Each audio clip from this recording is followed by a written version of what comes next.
We invite the presence of all beings, the Buddhas and the Bodhisattvas, the wise and compassionate ones, to gather here, leading us in this continuously flowing Avatamsaka assembly, from the time that the Buddha lectured it to now, the time that we hear it. May we deeply enter the Dharma realm and all of its insights. At that time, the Buddha, the World Honored One, in this setting, attained to supreme correct awareness of all things. His knowledge entered into all times with complete equanimity. His body filled all worlds. His voice universally accorded with all lands in the 10 directions. Like space, which contains all forms, he made no discrimination among all objects. And as space extends everywhere, he entered all lands with equanimity. His body forever sat omnipresent in all sights of enlightenment. Among the host of enlightening beings, his awesome light shone clearly, like the sun emerging, illumining the world. The ocean of myriad virtues which he practiced in all times was thoroughly pure, and he constantly demonstrated the production of all the Buddha lands, boundless forms and spheres of light extending throughout the entire cosmos, equally and impartially. He expounded all truths like spreading great clouds. Each of his hair tips was able to contain all worlds without interference, in each manifesting immeasurable spiritual powers, teaching and civilizing all sentient beings. His body extended throughout the 10 directions, yet without coming or going. His knowledge entered all forms and realized the emptiness of things. All the miraculous displays of the Buddhas of past, present, and future were all seen in this light, and all the adornments of inconceivable eons were revealed. The earlier parts, we were talking about the material existence and the gorgeous types of settings. Part that we are looking at today, it's more about characteristics, the qualities of those settings that are essentially the Buddha himself and his pour. Starting next week, we get into the various beings that gather, from just the Buddha himself to essentially the Bodhisattvas as audience.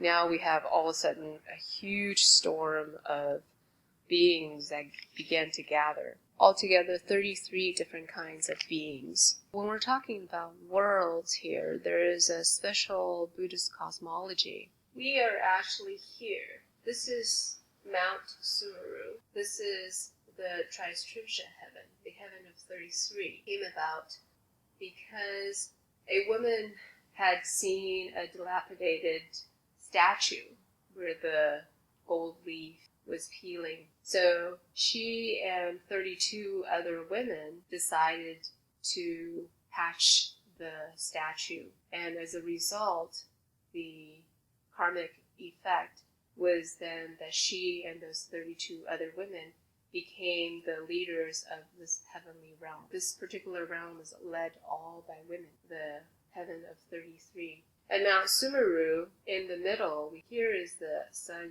and moon, near the base of the gigantic mountain. Sometimes it's used as a metaphor for our arrogance, how large it is. There are 4 different continents. The 4 continents, one in the north, one in the south, one in the east, one in the west. We, on the earth, were in the continent of the south. Although when we were talking about here how the Buddha's body fills all worlds, his Dharma is actually not heard in some places.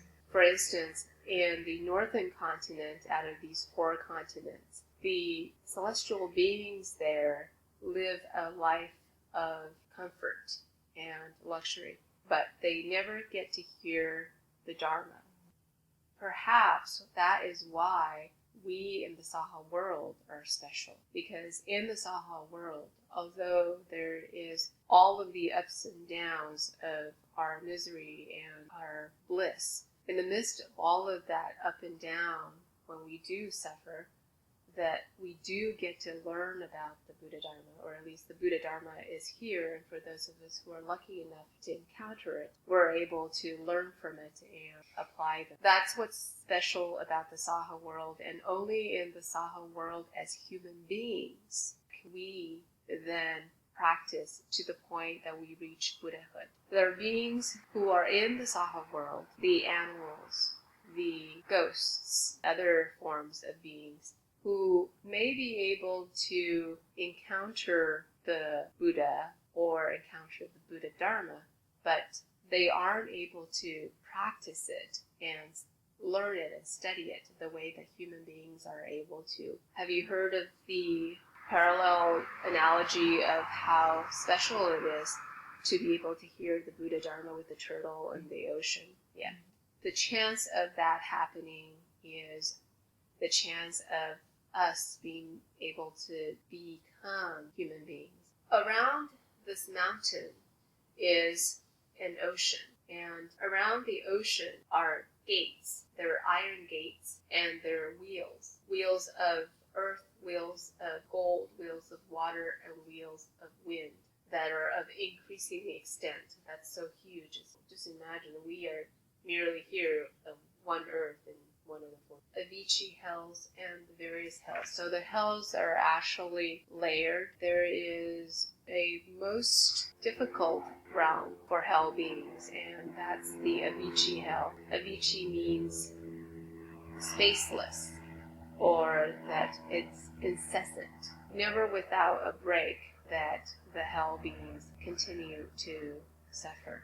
One of the descriptions of the hell realms, for instance, is that one being may suffer by going forward and embracing something that he or she absolutely adores. As they embrace them, the hell being dies again in the realm. And then a breeze comes by, the hell being wakes up and becomes alive again. The process repeats infinitely. That's a way to ceaselessly suffer. Above the Tristripsha heaven, there are these various levels of heavens.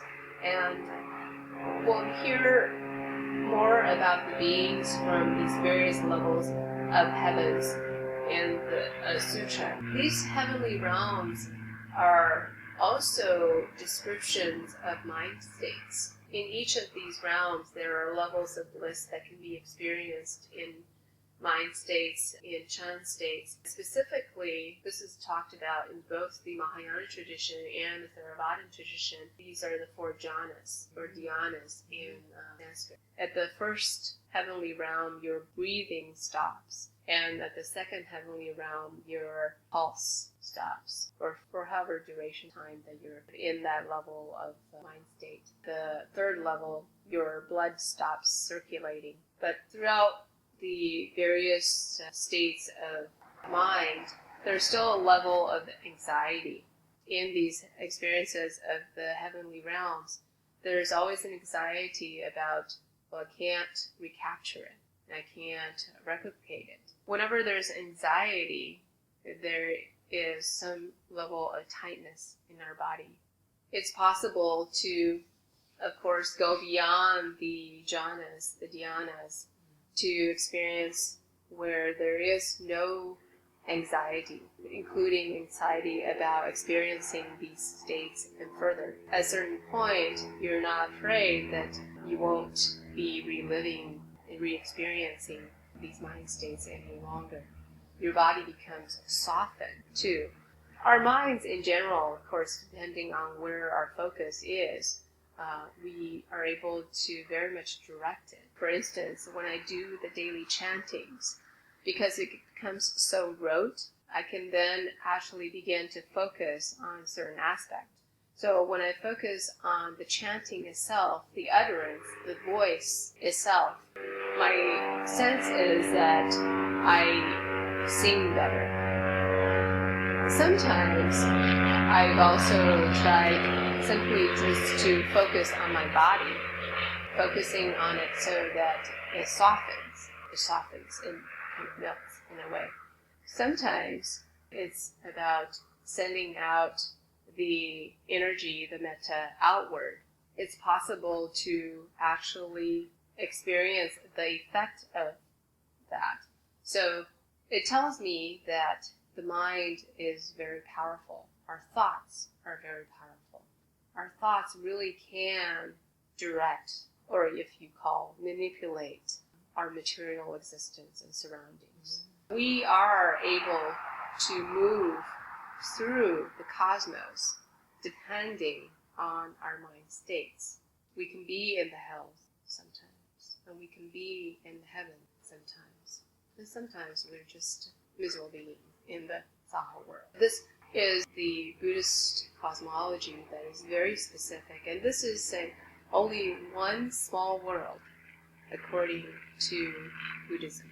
Usually when we refer to a world in these sutra texts, we're talking about 3,000 great thousand worlds. Essentially, it's the idea that it's infinite. And the Buddha is able to reach the 3,000 great thousand worlds simultaneously. We go from the beginning of this sutra talking about the world and how they are as our surrounding. Now we move into the surrounding becoming the Buddha.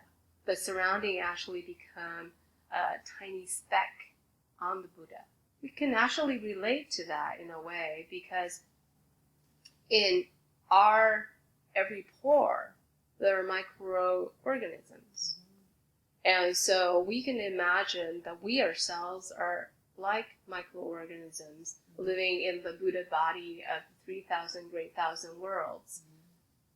Do we experience what the Buddha experiences, or do the microorganisms experience what we experience? We might have some idea there. The Buddha, the world honor one. Now, when Cleary translated this, he put in the Buddha, the world honor one, to let the reader know that the world honor one is another name for the Buddha. In Chinese, for instance, it's just the world honor one. The Buddha has 10 different titles. Just as we have aliases, the Buddha has 10. The Buddha, the world honor one, is one of them. And thus gone and thus come. That's Tathagata. Coming or going, it's that the Buddha is as is. Worthy one, perfectly self-enlightened. Perfected in knowledge and conduct. Fifth is well gone. Sixth, knower of the world. Seventh, unsurpassed. Eighth, leader of persons to be tamed. 9, teacher of gods and humans. And 10th, world honor one, Bhagavan. We talk about the Buddha and his different names, but also I think it's important to note that there are many Buddhas, and yet all of those Buddhas are essentially one. In Mahayana, we hear about Shakyamuni Buddha, the historical Buddha. We hear about Amitabha Buddha, Buddha of the Amitabha land, the land of ultimate bliss. We hear about Akshoga Buddha, the medicine Buddha. There are many, many Buddhas, and sometimes people become very attached to a particular Buddha, particular to the Avatamsaka lens, that we have this huge scope of being able to kind of step back and look at the way Buddhas are. Master Xianhua, he always liked to joke about Buddha. Buddha in Chinese, the transliteration sounds like not big. He would say, the Buddha is not big and not small. When I am with the elites of the society, those who hold the powers that be, when I'm with them, I don't feel less than them. I know that they are just human beings like I am. I don't feel small when I'm with them. And I'm not big when I'm with the babies and the toddlers who I'm playing with and the youth at risk. When I'm with them, I can be their age, be their peers, and not feel superior.